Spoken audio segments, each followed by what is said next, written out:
अस्सलाम वालेकुम व्यूअर्स, फाइज सुल्तानी और आप देख रहे हैं बागी टीवी। इस वक्त मैं मौजूद हूँ कोटली LA10 और मेरे साथ मौजूद है जम्मू कश्मीर यूनाइटेड मूवमेंट के तर्जमान। इनसे पूछते हैं कि कश्मीर की जो सियासी सूरत हाल है उस पर वो क्या हमें बताते हैं और यहाँ पर कौन सी सियासी जमातें इस टाइम बहुत ज़्यादा एक्टिव हैं और जो रियासती जमातें जिनको कहा जाता है उनका क्या किरदार है और वो क्यों अभी तक जो आज़ाद रियासत जम्मू कश्मीर है अभी तक वहाँ पर इनका मुकम्मल अभी तक क्यों नहीं उनको अभी तक कोई ऐसा मौका मिला कि जो अपनी हुकूमत कायम कर सकें। तो बात करते हैं, उनसे पूछते हैं। जी वही बताइएगा, क्या समझते हैं कि ये जो रियासती जो जमातें हैं इनको अभी तक क्यों नहीं मौका मिलता?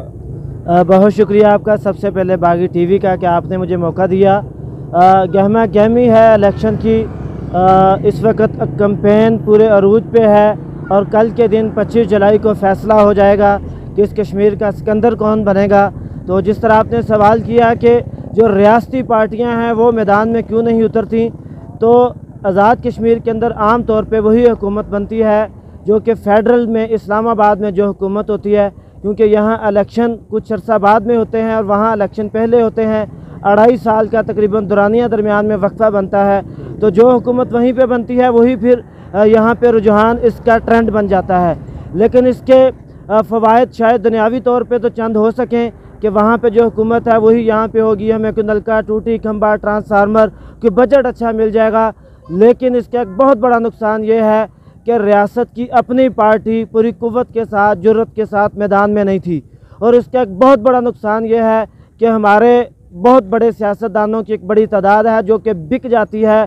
वो एक अरसा PP में होते हैं, जब वहाँ पे नून की हुकूमत आती है वो पूरे के पूरे उस नज़रियात को तर्क करके वो सारे के सारे नून लीग में आ जाते हैं, फिर वो छोड़ के PTI में आ जाते हैं। मुझे एक बात बताइए कि यही जो बात आपने बताई है, लोगों से हमारी बात हुई है, काफ़ी दिनों से हम कश्मीर के जो इलेक्शन कैंपेन है यहाँ पर मौजूद है, लोग जो कश्मीरी हैं वो खुद भी इस बात पे नाला है, तो क्यों नहीं कोई ऐसा आवाज़ उठाई जाती कि जब इलेक्शन पाकिस्तान में हो उसी वक्त कश्मीर में भी हो? इस पर क्यों नहीं काम किया जाता? असल में इसमें आज़ाद कश्मीर की जो रियासती पार्टी है वो मुस्लिम कॉन्फ्रेंस सिर्फ एक पार्टी है और सरदार अब्दुल क़य्यूम साहब के जाने के बाद सरदार अतीक साहब उस पार्टी को संभाल नहीं पाए। तो माफिया का एक टोला है जो आज़ाद कश्मीर पे काबज़ है। सियासी माफिया बड़ा मजबूत है। 3 बड़ी पार्टियां जो वहाँ हैं उन्हीं की जो ब्रांचें यहाँ पे मौजूद हैं वो सारे आपस में मिले हुए हैं, मुफाद की खातर सब एक हैं। बज़ाहिर वो अलग अलग पार्टियों के बड़े रहनुमा हैं। तो वो जिनके पास इस वक्त आज़ाद कश्मीर की क़यादत है वो कभी भी नहीं चाहेंगे कि वहाँ और यहाँ इलेक्शन एक हों, क्योंकि ये आवाम तो चाहती है लेकिन इनके लीडर नहीं चाहते। बहरहाल अब वक्त ऐसा आ चुका है कि हमने इस कमी को महसूस किया, बहुत बड़ा गैप था। तो जम्मू कश्मीर यूनाइटेड मूवमेंट के नाम से हम मैदान में उतरे। हमने मसला कश्मीर के लिए इस कौम को यूनाइट करना शुरू कर दिया है। हमने मसला हुर्मत रसूल के दिफा के लिए कौम को यूनाइट कर रहे हैं और इसी तरह हम बरादरीज़म से बालातर हो के, हम इलाकायत से बालातर हो के यूनिटी की तरफ जा रहे हैं। इसलिए हमारा नाम यूनाइटेड मूवमेंट है और JK United movement Azad Kashmir की रियासती पार्टी है। सिर्फ 4 माह पहले हमने इसकी लॉन्चिंग सेरेमनी की और 4 माह के बाद इस वक्त 20 हल्कों में हमारे पढ़े लिखे बाकिरदार आला तलीम याफ्ता उम्मीदवार मौजूद हैं। आप क्या समझते हैं जो कश्मीर को सबसे बड़े मसाइल कौन से दरपेश हैं जिसकी वजह से कश्मीरी एहसास जो महरूमी का शिकार है? क्या समझते हैं कश्मीरी को सबसे पहले कौन से ऐसे उसके हकूक़ चाहिए, बेसिक हकूक़, क्या समझते हैं इस बारे में? कश्मीर का एहसास कमतरी की एक बहुत बड़ी वजह तो वो मसला कश्मीर है, तहरीक आज़ादी कश्मीर है, कश्मीर का मुख्तलिफ़ हिस्सों में बटे होना है। इसी वजह से क्योंकि कुछ वहाँ में हैं, कुछ वहाँ हैं, कुछ गिलगित में हैं, कुछ लद्दाख में हैं, तो आपस में ये एक साथ मिल नहीं सकते, बात नहीं कर सकते, उठ बैठ नहीं सकते, आना जाना नहीं है। तो एहसास कमतरी की एक बहुत बड़ी वजह ये है। और इसी तरह जो बेसिक मसाइल हैं इसमें सबसे बड़ा मसला आज़ाद कश्मीर का वो रोज़गार का मसला है, क्योंकि ये जो सियासी माफिया है ये इंडस्ट्री की तरफ, फैक्ट्री की तरफ कभी नहीं जाता। ये कहता है बस करोड़ों रुपया खर्च करो। 10 करोड़ रुपया एक उम्मीदवार अगर एक इलेक्शन पे खर्च करता है तो 50 करोड़ रुपया कमाता है।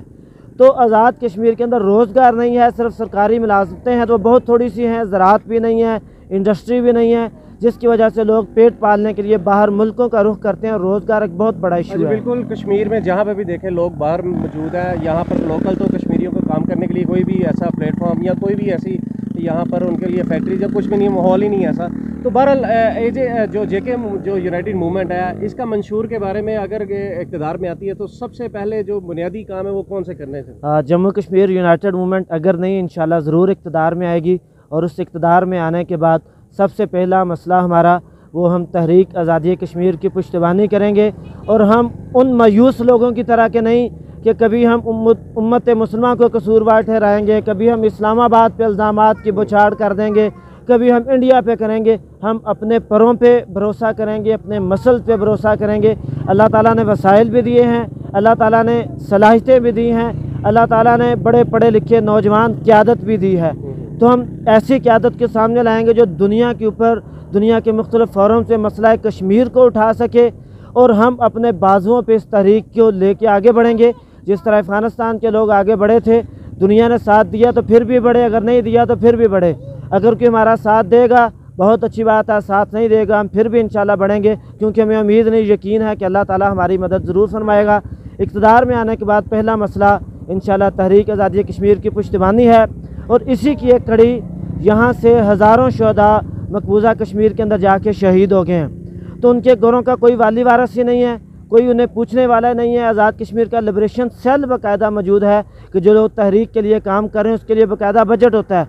25,000 रुपया फ़ी घर दे रहे हैं। तो हम वो सियासी माफिया जो अपने लोगों को नवाज रहा है वहाँ से ख़त्म करके, वो लोग जिन्होंने इस कश्मीर के लिए, इसकी आज़ादी के लिए बेटे कुर्बान किए हैं, जिस तरह पाक फ़ौज का एक जवान शहीद होता है उसे प्लाट मिलते हैं, प्रोटोकॉल मिलता है, एक ऑनर इज़्ज़त दी जाती है, इसी तरह हम अपने वर्षा शहदा को भी प्लाट और जेके गवर्नमेंट उसी तरह देगी। अच्छा, एक सबसे अहम चीज़ जो कि कश्मीरियों का एक असासा समझा जाता है कि जो मुहाजिरीन यहाँ पर जम्मू कश्मीर से यहाँ के आबाद हुए, उसको लेकर भी बहुत सियासत की जाती है। तो जो जेके यूनाइटेड मूवमेंट है उसकी क्या पॉलिसी होगी जो मुहाजिरीन कश्मीर है उसके बारे में? आपकी बात में बिल्कुल वज़न है कि जो मुहाजिरीन की 12 सीटें हैं वो सिर्फ आज़ाद कश्मीर की हुकूमत बनाने के लिए कीमतें लगाई जाती हैं, और उसी के लिए उन पे बहुत बड़े जो है ना उन्हें ख़रीदा जाता है, और उनकी गैरत का जो है ना वो जनाजा निकालने की कोशिश की जाती है।